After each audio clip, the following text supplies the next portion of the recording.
Salut à tous, aujourd'hui on est parti pour le 1092e épisode de l'After Zap Image. On va débuter avec le programme de cette journée de samedi. Retour de quasiment tous les grands championnats, hormis le championnat italien qui reprendra dans quelques jours. En tout cas, on a le retour notamment de la Liga ce week-end et de la Premier League. Et ça démarre à 13h30 en Premier League avec déjà une très belle affiche. Manchester United qui va affronter Leeds United. À 17h, on aura le champion de France lillois qui va recevoir l'OGC Nice. Ça sera aussi l'occasion de retrouver Christophe Galtier du côté de Nice. C'est quand même un joli clin d'œil du calendrier. Le premier match à l'extérieur de l'OGC Nice de Christophe Galtier, c'est chez son ancienne équipe où il a d'ailleurs remporté le titre de champion de France, et il y aura du public, donc ça va être évidemment un accueil chaleureux pour Christophe Galtier. On a aussi un match très sympa en Bundesliga, 18h30, le Borussia Dortmund face à l'Eintracht Francfort. 21h, le Paris Saint-Germain affronte le Racing Club de Strasbourg avec en avant-match la présentation de toutes les recrues du Paris Saint-Germain et donc évidemment la présentation de Léo Messi. Et puis on termine à 22h avec la reprise de la saison pour les merengues. Premier match officiel, le Real Madrid se déplace du côté du Deportivo Alavés. On enchaîne les amis avec le premier résultat de cette deuxième journée de Ligue 1. L'AS Monaco a été battu hier du côté de Lorient, 1-0 pour les Merlus dans un match qui a été dominé par l'AS Monaco, mais où les Monégasques ont eu quand même beaucoup de difficultés à contrecarrer le bloc bas du FC Lorient. Les statistiques de cette rencontre sont toutes en faveur de l'AS Monaco, plus de 70% de possession de balle, 12 tirs à 2 pour l'ASM, mais seulement 3 tirs cadrés pour les Monégasques, qui ont eu vraiment beaucoup de difficultés face à ce bloc resserré de l'équipe de Christophe Pélissier. Lorient a ouvert le score sur un penalty et Lorient a bien défendu en seconde mi-temps. Mauvais début de saison pour l'AS Monaco en Ligue 1, 1 point pris sur les 6 possibles.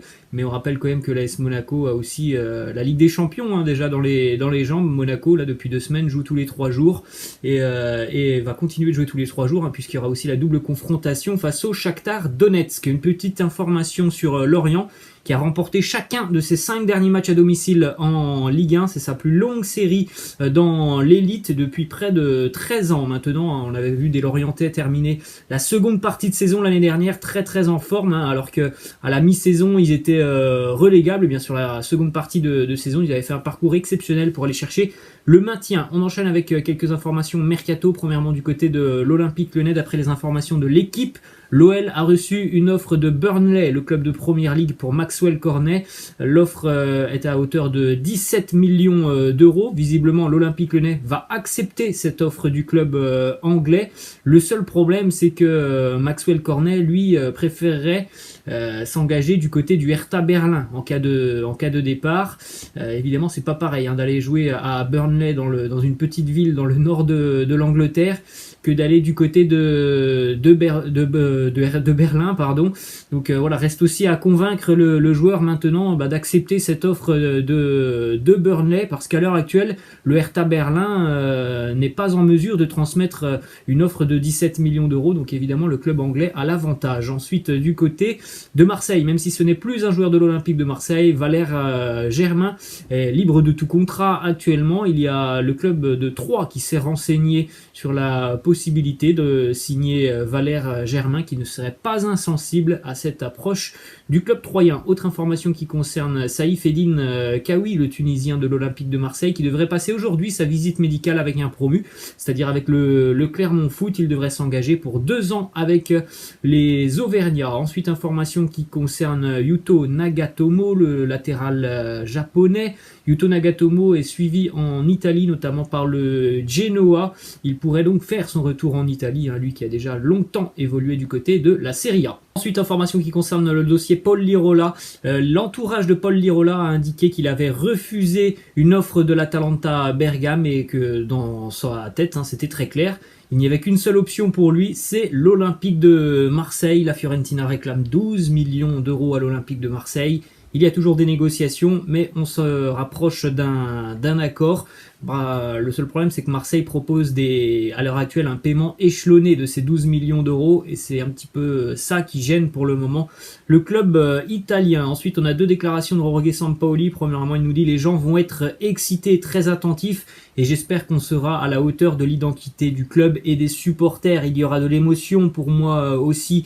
Retour au Vélodrome pour l'OM ce week-end, c'est une pression en plus pour l'adversaire et pour nous. Retour au Vélodrome avec du public, et ça évidemment ça change tout pour un club comme l'Olympique de Marseille. Ensuite, Jorge Sampaoli qui nous parle de la justice et de l'injustice dans le football, et notamment de l'injustice financière entre le Paris Saint-Germain et l'Olympique de Marseille. Il nous dit: le PSG a une équipe au-dessus des autres et cela augmente chaque année.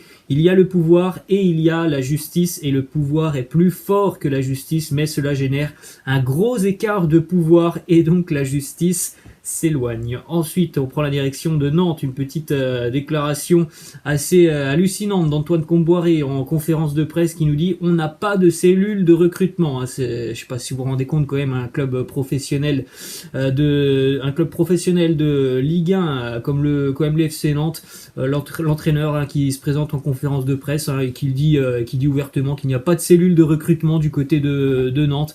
C'est assez hallucinant. On peut comprendre évidemment pourquoi les supporters nantais réclament déjà depuis des années le départ de Valdemar Kita. Ensuite, du côté de l'Olympique Lyonnais, déclaration de Peter Bosz sur sa philosophie de jeu. Il nous dit: dans ma philosophie, bien défendre commence par le pressing, et le pressing commence devant, par les attaquants. Si on ne presse pas bien, on aura des problèmes. On sait que c'est un entraîneur proactif, c'est-à-dire que voilà, il veut prendre les choses en main, il veut vite récupérer le ballon. Alors évidemment, ce sont de bonnes idées, mais si elles ne sont pas bien appliquées sur le terrain, ça peut faire vraiment très très mal, sur des phases où tes attaquants se font très rapidement éliminer par des relances précises. Et bien après, il y a tout de suite un surnombre, et évidemment ça peut poser beaucoup de soucis. Donc il va falloir de l'intensité dans le pressing du côté de l'Olympique Lyonnais. Ensuite, on a une petite information du côté de la Ligue 2, un joli coup réalisé par le club de Valenciennes, qui engage le très expérimenté Mathieu Debuchy, qui vient de s'engager avec VA. Mathieu Debuchy qui a passé de nombreuses années en Ligue 1. Il était encore à Saint-Etienne l'année dernière, donc un joli coup pour le club nordiste. Direction Paris maintenant, le PSG reçoit Strasbourg ce soir, et il y aura évidemment des absents dans le groupe parisien. À noter aussi déjà l'absence de Sergio Ramos, qui ne devrait pas faire son retour avec le Paris Saint-Germain avant la trêve internationale, donc à la fin du mois. Donc pour le moment, on ne verra pas Sergio Ramos sur le terrain du côté du PSG. Petite image hier lors de l'entraînement collectif, c'était d'ailleurs le premier entraînement collectif pour Léo Messi. Petite image d'un Léo Messi tout sourire avec pas mal de Sud-Américains autour de lui, et notamment d'Argentins, Icardi, André Di Maria, Leandro Paredes. Il est bien entouré, Léo Messi. Une information qui concerne justement le premier match de Léo Messi avec le Paris Saint-Germain. Il semble que ce sera à la fin du mois du côté de Reims, le 29 août. Normalement, Léo Messi devrait être apte à disputer cette rencontre. Évidemment, du côté de Paris, on ne prend pas de risque. Peut-être que Léo Messi aurait aimé jouer ce soir face à Strasbourg. Du côté du Paris Saint-Germain, on ne va pas prendre de risques. Le joueur est revenu à peine de ses vacances il y a quelques jours. Il a repris l'entraînement cette semaine avec son nouveau club. Donc le Paris Saint-Germain ne fera pas l'erreur de faire rejouer Léo Messi trop rapidement. Ensuite, une information qui concerne le FC Barcelone avec Messi, puisque les déboires du club catalan sur le plan financier ne sont pas terminés, puisque selon plusieurs sources en Espagne, le Barça doit encore plus de 50 millions d'euros à Léo Messi. Ce sont des arriérés de salaire par rapport à la crise du Covid d'il y a un an maintenant. Donc les problèmes financiers sont très loin d'être terminés pour le Barça. Ensuite, on continue les amis du côté de l'Atlético Madrid, où Diego Costa devrait quitter les Colchoneros. Il devrait effectuer son retour au Brésil, dans un club où il a déjà porté le maillot, à savoir l'Atlético Mineiro. Contrat de 2 ans qui attend Diego Costa du côté du Brésil. Direction le Real Madrid maintenant, avec déjà le groupe de Carlo Ancelotti pour le déplacement ce soir du côté d'Alaves. Alors il y a pas mal d'absents, notamment dans le secteur défensif du côté du du Real Madrid. On note quand même au niveau des attaquants la présence de Eden Hazard, la présence de Karim Benzema, la présence de Jovic, de Asensio, de Gareth Bale, Rodrigo, Vinicius. Donc il y a quand même du beau monde. Il y a aussi l'absence de Toni Kroos au milieu de terrain. Donc à voir la composition d'équipe ce soir de Carlo Ancelotti, puis à voir aussi si même s'ils sont présents dans le groupe, Hazard et Benzema peuvent être alignés en tant que titulaires. Ça fait quand même que très peu de temps qu'ils ont repris l'entraînement. Ensuite, une déclaration de Carlo Ancelotti sur les problèmes offensifs des merengues. Il nous dit: nous devons essayer de résoudre nos problèmes de but. L'année dernière, seul Karim a marqué beaucoup pour nous. Nous travaillons pour nous créer beaucoup plus d'opportunités, que Vinicius, Rodrigo, Jovic et les milieux nous donnent beaucoup plus de chances de marquer des buts. Ensuite, une information qui concerne Martin Odegaard, qui aurait pris donc la décision de quitter le Real Madrid. C'est un feuilleton qui dure déjà depuis plus de 2 mois du côté du Real Madrid, et les matchs de préparation n'ont pas donné gain de cause à Martin Odegaard, qui n'a pas impressionné et qui sent aussi que voilà, ça sera encore une fois compliqué cette saison pour lui. Donc on en est au même point que l'année dernière pour Martin Odegaard. C'est toujours très compliqué pour lui de s'imposer du côté du Real Madrid. Peut-être qu'il ne fait pas tous les efforts non plus. Arsenal évidemment est toujours très intéressé, il est toujours l'une des priorités du mercato de Mikel Arteta. Donc les Gunners pourraient transmettre une offre dans les tout prochains jours. Ensuite, on prend la direction de la Première Ligue et on jette un coup d'œil au programme de cette première journée de Première Ligue, en tout cas pour cette journée de samedi. Déjà, on en a parlé, Manchester Leeds, le match à 13h30. À 16h, Chelsea Crystal Palace, Watford Aston Villa, Leicester Wolverhampton, Everton Southampton. Brighton se déplacera du côté de Burnley, et puis 18h30, Liverpool sera du côté de Norwich. Ensuite, on continue du côté de Chelsea avec cette petite information qui concerne Romelu Lukaku, qui est devenu le joueur le plus cher de l'histoire du football en transfert cumulé. Évidemment, il a connu plusieurs clubs au cours de sa carrière. Romelu Lukaku, et donc au total pour Lukaku, c'est un petit peu plus de 327 millions d'euros qui ont été dépensés par tous les clubs qu'il a connus. Il devance donc maintenant Neymar et Cristiano Ronaldo. La petite image, 10 ans entre ces deux images de Romelu Lukaku du côté de Chelsea. On en avait parlé hier. Il n'a jamais inscrit le moindre but sous le maillot des Blues lors de son premier passage. Ensuite, une déclaration de Thomas Tuchel qui nous dit: nous avons essayé à la fois Erling Haaland et Lukaku, nous voulions aussi Lewandowski comme numéro 10 derrière. Malheureusement, le conseil d'administration ne nous a pas écoutés. Évidemment, c'est une petite boutade, mais on a bien compris quand même que Chelsea voulait vraiment se renforcer sur ce mercato. Voilà, ils ont tenté le dossier Lewandowski, ils ont tenté le dossier Haaland, c'était compliqué. Ils se sont rabattus sur le dossier Lukaku, ils sont arrivés à leur fin, mais voilà, c'est quand même un sacré transfert, 115 millions d'euros. Ensuite, on continue avec ces deux compositions d'équipe probables pour les Blues de Chelsea cette saison, avec donc le gros renfort, le Big Rom en attaque. Alors il y a plusieurs possibilités maintenant pour Thomas Tuchel de faire jouer son équipe. Peut-être que Timo Werner sera sur le banc de touche. En tout cas, sur ces deux images, Timo Werner pourrait être présent dans cette équipe des Blues. Ensuite, une petite information du côté de Leeds United. Le jeune gardien français Ilan Meslier continue l'aventure avec les Peacocks de Leeds. Prolongation de contrat jusqu'en 2026. Il a été le numéro 1 l'année dernière avec Marcelo Bielsa, un gardien très très prometteur. Ce serait pas surprenant que dans quelques années, ce jeune gardien devienne l'un des gardiens de l'équipe de France. On enchaîne avec le premier résultat de cette nouvelle saison de Première Ligue. C'était un derby londonien hier entre Brentford qui est promu et Arsenal, et déjà une très mauvaise nouvelle pour les Gunners battus. En plus, c'est une défaite à la loyale. Arsenal a été en difficulté sur cette rencontre face à un promu. Victoire 2-0 pour les Bees, les abeilles de Brentford, pour leur grand retour en Première Ligue. Premier buteur Sergio Canos, et puis Christian Norgard, le Norvégien, qui a marqué pour Brentford. Sergio Canos a marqué le premier but de Brentford en Première Ligue depuis 1947. Un bel exploit hier pour Brentford, une équipe qui a proposé énormément de jeux depuis quelques années en Championship. Donc pour ceux qui ont vu le match hier, il n'y avait pas de quoi être surpris de voir cette équipe être aussi à l'aise dans ces phases de possession de balles. Par contre, il y avait certainement De quoi être un petit peu plus surpris de la prestation des Gunners hier. Malgré 22 tirs, Arsenal n'a pas trouvé le chemin des filets, et sur ces 22 tirs, il n'y a pas non plus énormément d'occasions franches.